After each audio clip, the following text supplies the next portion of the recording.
قدرمنو دوستانو سلام د ډیجیټل چین پروګرام ته مو زه غوټۍ هرکلی کوم.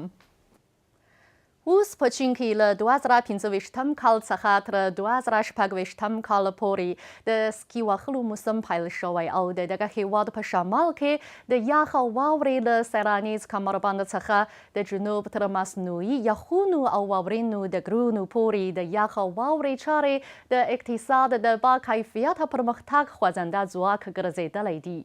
په همدې مناسبت په چین کې د اقتصاد ځنځیر او مصرفي سیستم بشپړ شوی دی.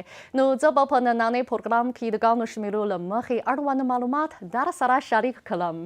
د 2015 کال لپاره د چین د یخو او واورینو چارو د پرمختګ سيلانيز راپور ښیي چې کابو یوه لسیزه مخکې یعنې په 2015 کال کې په دغه هېواد کې د یخو او واورینو چارو عمومي پیمانه کابو 280 میلیارده یوان وه او په 2024 کال کې دغه پیمانه 980 میلیارده یوانو ته رسیدلې وه.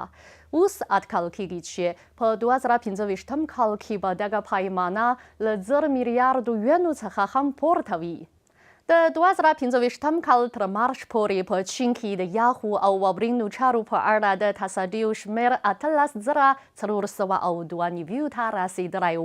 په تېره بیا په دغه هېواد کې د سکي وهلو د سرپټو ډګرونو شمېر د چټک زیاتوالي په حال کې دی.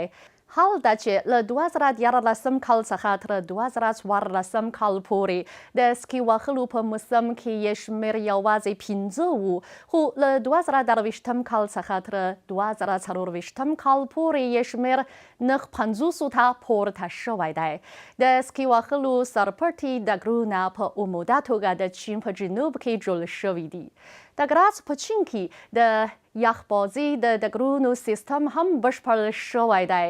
د 2015 کال تر اپریل پورې په دغه هېواد کې د یخبازي د بېلابېلو ډګرونو عمومي شمېر 1225 ته رسیدلی و. اړوند شمېرې ښیي چې له 2024 کال څخه تر 2015 کال پورې د سکي وهلو په موسم کې د چین د سکي وهلو په ډګرونو کې د مشتریانو د مصرفي لګښت عمومي اندازه 8 میلیارده او 614 میلیونو یوانو ته رسیدلې وه.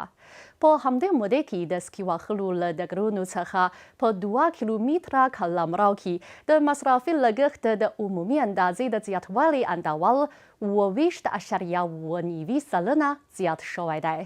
دا د دې ښکارندوی کوي چې یخو او واورینو چارو د پرچون خرڅلاو، ترافیک، خوړو او تفریح په برخو کې د شاوخوا سیمو پرمختګ پیاوړی کړی دی. اوس د یخ او واورې اقتصاد د چین د اقتصاد یوه مهمه برخه ګرځېدلې ده. درنو دوستانو، د نننۍ پروګرام په همدې ځای پای ته ورسید. بریالي اوسئ.